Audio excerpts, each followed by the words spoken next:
Today we have Kate on the podcast. And Kate, for those who don't know you, can you just share a little bit more about who you are and how you help entrepreneurs? Sure. Hey everyone, I'm Kate Doster of katedoster.com, and I help ADHD-ish online entrepreneurs and creators wrangle their brain and actually build a business that they can and be proud of. We focus a lot on email marketing and list building because that is one of those things when you are in that hyper focus mode, you can really build it out. So that way, when you're in a little bit of a lull space, it can still be working in the background for your business. I love that. That is so needed. So this is just an awesome business model.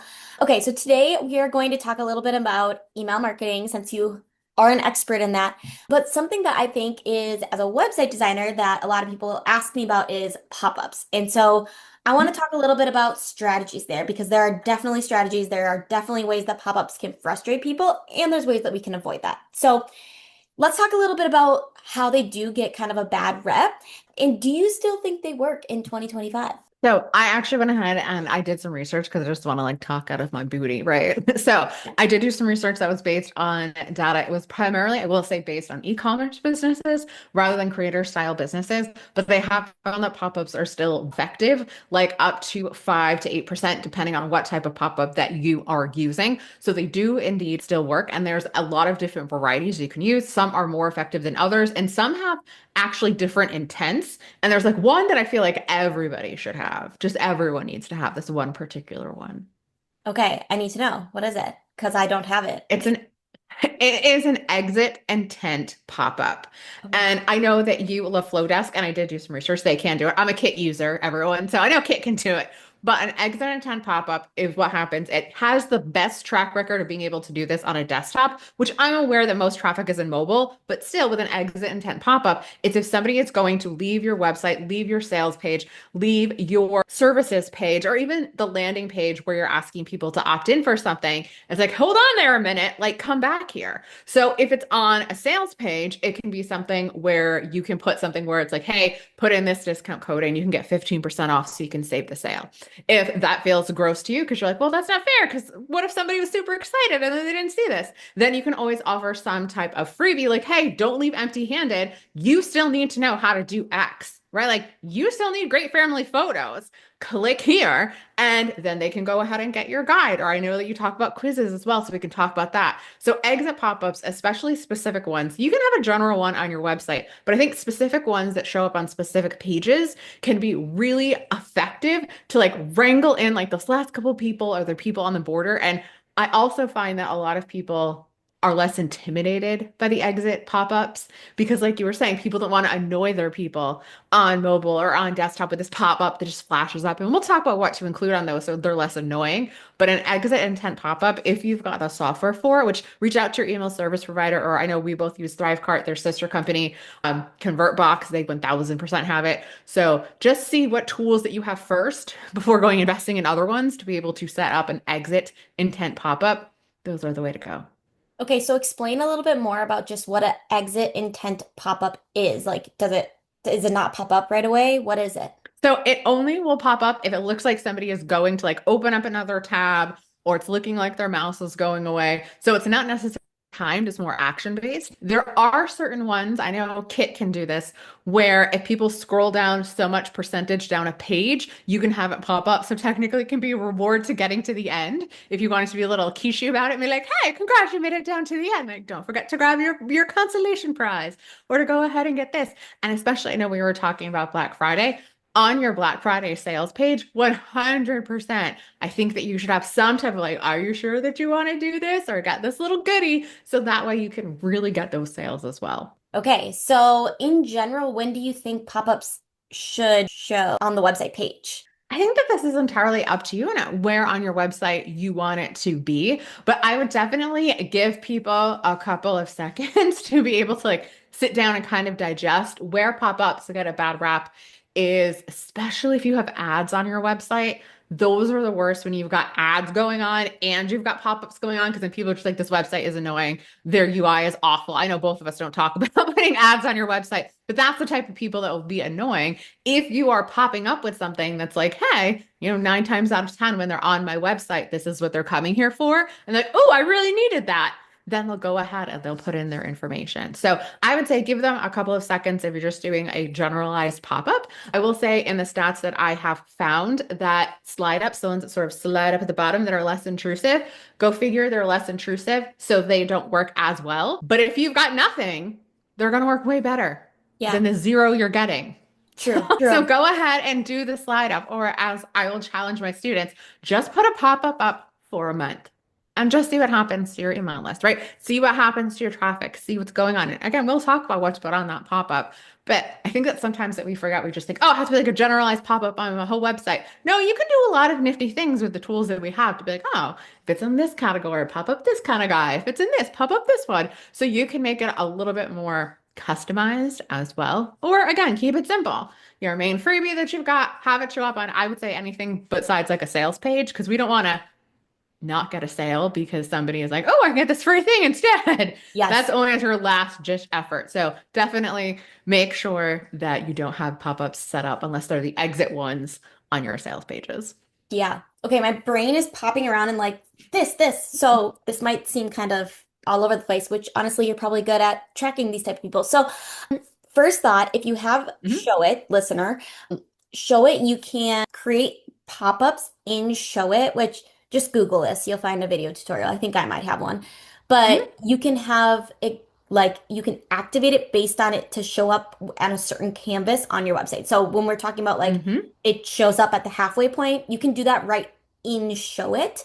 And the pop-up, yes, most pop-ups know people know that pop-ups are related to email marketing, right? Like you embed a Mhm. little form and you get people's email and that's pretty common. But I saw this done the other day and I was like, why? This seems so obvious, but why have I never done this? So I offer website in a day as a main service. Have a Mhm. pop-up on that. Like because that is a long sales page. And so like having a pop-up kind of as just like I liked it. And usually I get bothered by Mhm. pop-ups, but I actually really liked this one particular one I saw for a service. And it just said, do you want to get in contact? Here you go. You know, because it was a long sales page and it kind of just gives you that break, I guess. But it's basically just a call to action Mhm. button. So think about that if you're a service provider. And then my third random thought that came to my mind from a design perspective, and again, this seems obvious, but like make that black X button very, very obvious. Like if it's that's what makes Mhm. pop-ups frustrating is when people can't exit out of them. And at this point, that's common. Like people's like will natively just do it automatically. So that's why they aren't as annoying is because people know, oh, I can go to the right-hand corner and click that X and we're good to go if they don't want to see it. So just make the people that have that hidden, that's when it gets really frustrating. So just make sure that your pop-up is working as it should be. Mhm. So those are some 100%. random thoughts I had. Okay, what is a big mistake that you see people making with pop-ups or opt-in forms in general on their website? Just saying subscribe to my newsletter. Mm, That is the worst, right? You're already worried about annoying people. Then you have this pop-up that's interrupting their experience, and you're not giving them anything good. You're just not. And you're like, oh, well, like people might like want it. And again, if you're running an e-commerce business, then like, yeah, telling people they can get free shipping or 15% off, of course, like that's kind of smart. It's a little generic. You can have that sort of a thing. But if you're a creator or if you're a service provider, all of those types of things, offer some type of freebie or lead magnet. I know you've talked about quizzes. I just saw the YouTube video from a couple of months ago. It's really great. So people could have quizzes on there. But the formula that I always like to use when we're running this pop-up is I really like to go with promise, proof, and then action. So literally like the call to action button, I literally like to be like, besides just like click here or subscribe, like the thing that they're doing that they're circumventing. And so it's like, oh, okay, right. So the promise is like it can be a positive or negative depending on, your attitude, your general thing, what you want to talk about, what resonates with your audience. So it could be like your website is costing you 3 clients a month. Notice how that's still very specific, but not after this free website in a day design. I know that you've got, I want to say it's in a day or it's in a weekend. I can't quite remember that you have for your amazing freebie. There'll be a link to it down below, guys, that you can get it. That's helped like 125, put like an actual number. Like I think rounding up, people just think rounding up to do the exact same. And it's like, yes, I want more clients, right? Or it's like, okay, would people like be embarrassed say about the website? Again, what is the benefit of this free thing that you have rather than that headline just being like free master class? Like nobody wants a free master class, right? And it's right. like get 1,000 subscribers, or yeah, and you can pick a random number because I'll random numbers, get 872 new subscribers without social, right? That's like the promise that we're promising people. And then it's like, so what's the proof? Proven I teach people how to do bundles, right? That's one of my favorite list builders. So it's like use the same exact system hundreds of others have done to do like A, B, C, and D. And again, it's one of these things when it comes to it's called like writing copy, which I know you also talk about. It's going to be wordy the first time it comes out of your head. And then that's when you're going to go back in and like edit out the awesome and be like, okay, how can I make this a little bit punchier? How can I, and I know we both preach this, how can we make it sound like a real person wrote it? Like we're not having Chat GPT write these things. You can be like, oh, like maybe what's another phrase for this? Or how could I simplify this? Or how can I say this like me? Like if you've trained your Chat GPT, but like I wouldn't ever go with it suggestion. So again, it's promise. That's usually the headline. A little bit of what I call like proof. So like, what are they actually going to get? That's where you would actually put the name of the freebie. Again, a little bit like, why can we trust this? It's just a tiny little blurb, like 2 sentences max, right? And the actual button. And I would love to know from your perspective. I know for myself, I always put like a mock-up so that way people can kind of like see what they're getting ahead of time. But I guess it would depend space-wise how big that pop-up is if you just want to make sure it's like the pretty background that matches your branding. So I would love to hear your design expertise on that. But again, like you said, as long as people can X out of it well enough, we can do this. But Yeah. like I said, I always put a mock-up of the thing so they Yeah. know what they're getting after they hit that action button. Yeah, and I think what is awesome about putting a mock-up too for a free thing is they're seeing, wow, there's just a billion freebies in the interwebs, right? And so if you put a mock-up and they're like, oh, it's not just a simple little whatever, you can engage them more. I think it kind of depends on like when I think about like if I were to put a pop-up on my services page trying to get them to contact me, I think I would, instead of doing a mock-up, I would do a Mhm. photo of me looking at the camera smiling to immediately build that know like trust. I mean, hopefully I've already built that know like trust through my copy Mhm. and photos like that in the top of, above the fold of the website. But I think having a pop-up that's like, boom, with a photo. So it kind of depends on what your goal is there, if it's a freebie versus just Mhm. trying to get them to like contact you, which I haven't seen many. And maybe that's why I was intrigued by that pop-up is I just haven't seen many pop-ups related to just the service. Like you usually just see freebies, which is totally fine too, and they're more effective probably. But yeah, Right. Yeah, if I you've think got the software, go ahead and use it, right? And so even like again, that sort of like promise, proof, action formula, which again, you can sort of rotate a little bit, but right? So like top one, like the action or like the proof just meant be to contact you because you've helped this many people. But like I think that what I would do, because most people will call it a hook.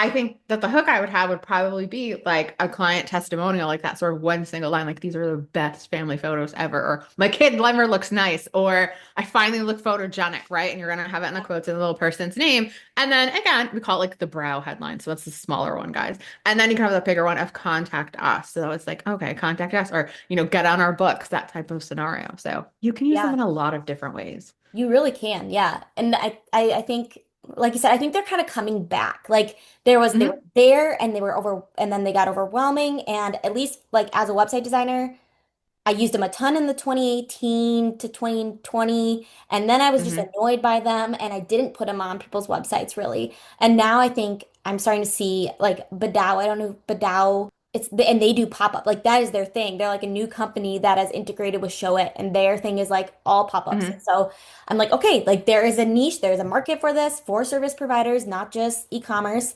and they Hmm. can be done well. So one thing I want to kind of Yeah. transition into.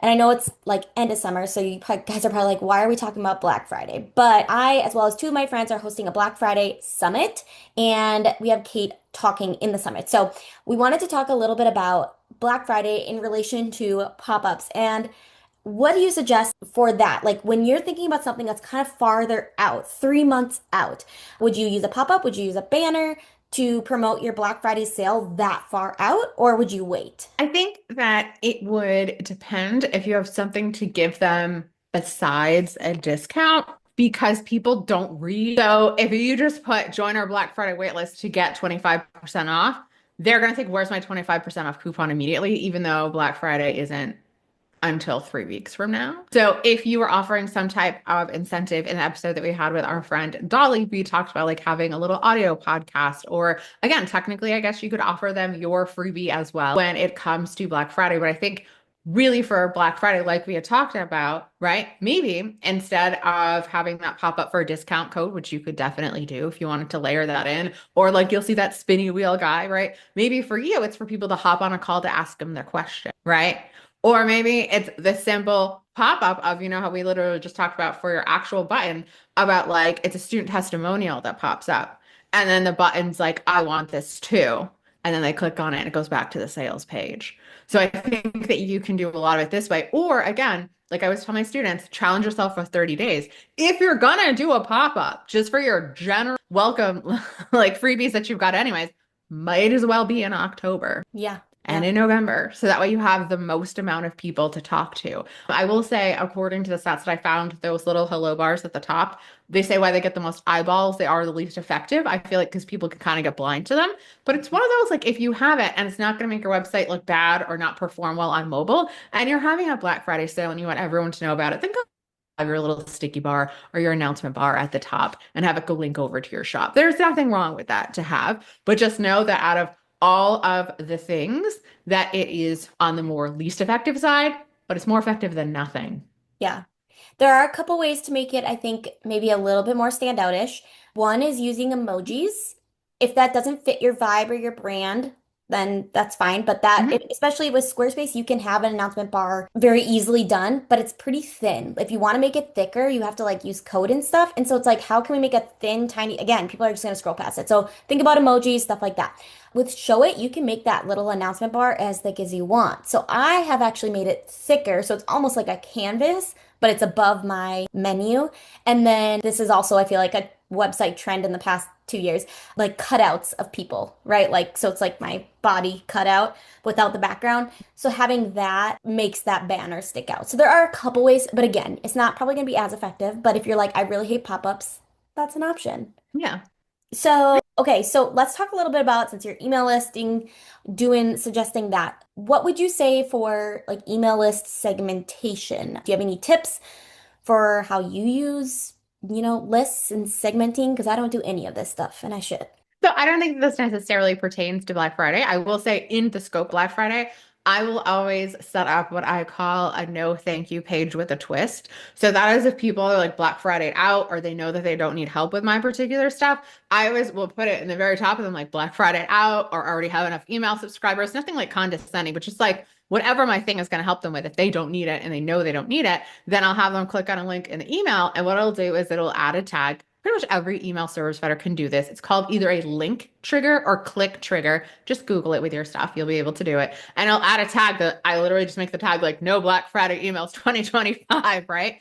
And then the page that they land on, because they have to land on a page, a lot of people will just be like, okay, you won't hear from me again. But we still want to keep them in your sphere, right? So, like in your case, right, you've got like this great YouTube channel, or if you're very active on social media, then you're essentially going to tell them to go follow you on YouTube, right? Or on Instagram or any of this. And again, give them the reason why. Not like, oh, in case if you change your mind, you can find about it on Instagram. Like, yeah, sure. But like, you know, the reason why people are coming to, right? For more tips about something or to feel better about this or to do all that sort of stuff. So give them a reason too. Or it's, again, in your case, could because you do YouTube, you could embed a great YouTube video that you have that has a sales pitch or even talks about a freebie or something that you've got. Just, your good pillar content, everyone, and put it in there and be like, thanks so much. You won't hear about my Black Friday sale, but since I know you want A, B, and C, watch this down below, right? And then you have your little emoji arrow, and then it just happens to be your YouTube video. You get more views, you can get more ad revenue. They can subscribe. You can do a lot of stuff with that. Like, I don't want to buy from you right now, but it doesn't, they didn't want to hear from you. They would have just hit unsubscribe.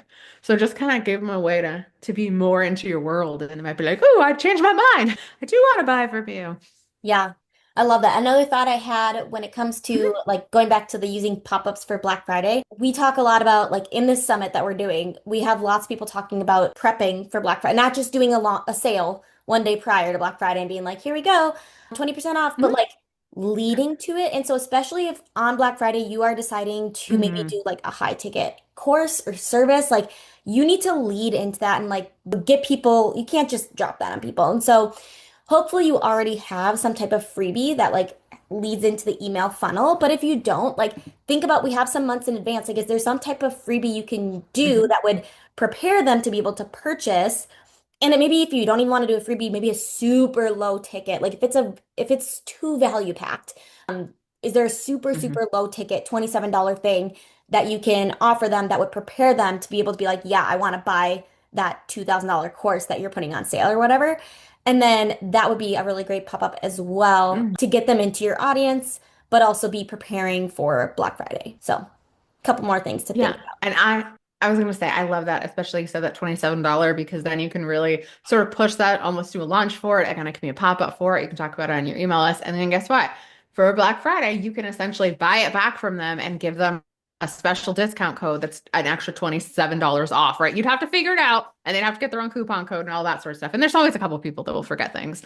But it's one of those things like if, for Black Friday, you're making people put in a coupon code, it's like, here's like the baseline. You can put in this extra one, or again, you can figure out how you can do with it. Because now they've been through your small thing. They think that you're amazing. They know that it's great. Oh, now you're essentially buying it back from me, and I'm getting a store credit, if you will, up there.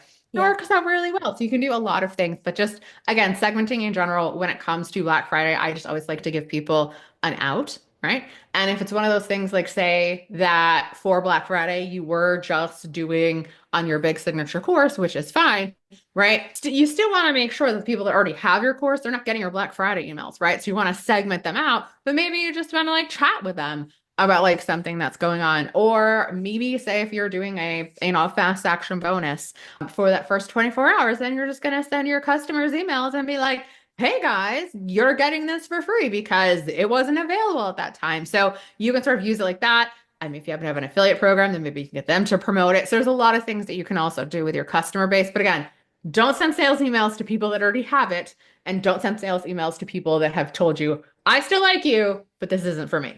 Yeah. Yeah. Okay, so something that I feel like when we hear, for those of you who have smaller email lists, totally have been there, still probably am there when you compare it with other entrepreneurs, but it can feel very overwhelming to know, like, I feel like I have to grow it to 10,000 in order to like be successful for a Black Friday sale. And so, Mm-mm. one, you and I know that's not true. Let's encourage people. But two, what would you say to people who have small lists and really want like a fast win or a way to grow it before Black Friday so that they can be more successful? Do you have any tips there? One of my favorite things to do is called a freebie swap, but it could just be almost like think of it like a referral. Say if you're like service based, you're like, hey, like I don't like have a freebie, right?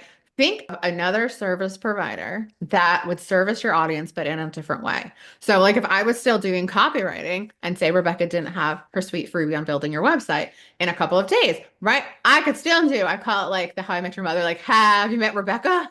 Right. So I would still want Rebecca to either give them something or for some reason to get on their email list, but we call it a freebie swap. Essentially, Rebecca's telling her audience about me. Hopefully, I've got something for free. Again, it's not like any of my paid products I'm giving Rebecca's audience for free. It's just something that you can whip up together in an afternoon. I know you guys can do it, right? Like a posing guide to do this, I don't do that, brand colors, the hottest, and in your case, right? Because I know you do design, the hottest font pairings or something. I mean, the stuff that your people like.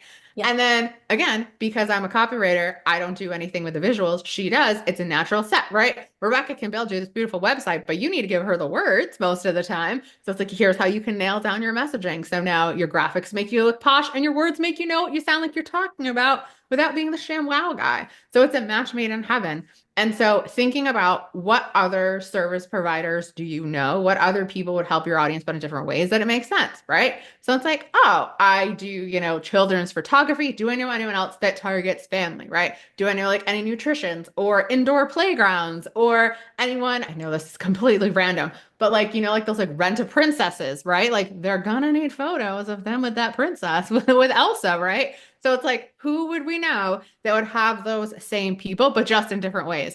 I wouldn't team up if I was doing copywriting, right? I wouldn't team up with another copywriter, right? Maybe the only reason why is they like, I don't want to say we're pretty tribalist as copywriters. We're like, I only wrote launch copy. Like I wrote emails. I'm not going to write you a homepage or an about page. So technically, I guess I could be like, have you met Rebecca? She'll write your homepage because I refused to write them when I was doing copywriting. And she'd be like, I don't write emails. Those are the worst. Have you met Kate? So that would be the only way. But again, it's same audience, but in different ways. Two Instagram experts that are both about selling and stories, that would make no sense. I'd be like, what? But like that person teaches that. Like, so that's what I would do. Freebie swap.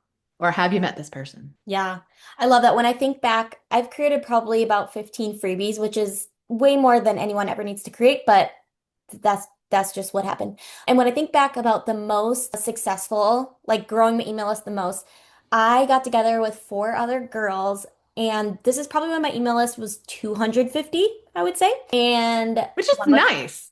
yeah, but like I wanted to grow it. That was going to become a goal of mine. And so it was a copywriter. I did the SEO side, a website designer, and a branding person. And we had this huge guide because those are the absolute necessities when it comes, in my opinion, when it comes to like designing a website. You need your branding, you need copy, and you need SEO. And so it was like this, the absolute necessities. We created this really, really great, pretty good, guide.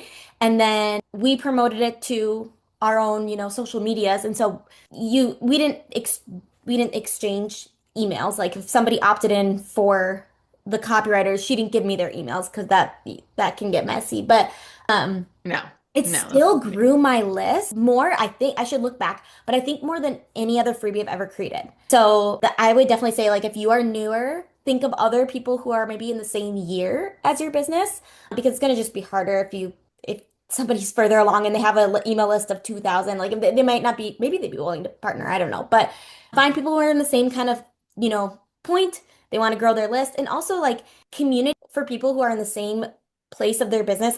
This is a whole different topic, but I found that to be so beneficial because even if they're not in your same industry, you're probably going through similar struggles in business. So it kind of, the four of us then became this little mastermind that was free, and it became great. So definitely a suggestion for if you're looking to grow Hmm. your list too. I think that it can work. I mean, now if it's one of those things where you literally just thought about it, I'm sure you could even meet up with those people if it was a couple years ago. Like, hey, do you guys want to like do this again? Right? Summertime slump, right? Like it's just can be something easy. And again, it's can be one of the things that I preach a lot about, especially because like I said, I deal with people that have ADHD or it's undiagnosed a lot of the times in my females, but they're like, when they hear about it, they're like, yes, that is me, is the sensitivity disorder. And so I talk about, and I borrowed this from people that suffer from multiple sclerosis. They talk about having how many spoons of energy do you have today?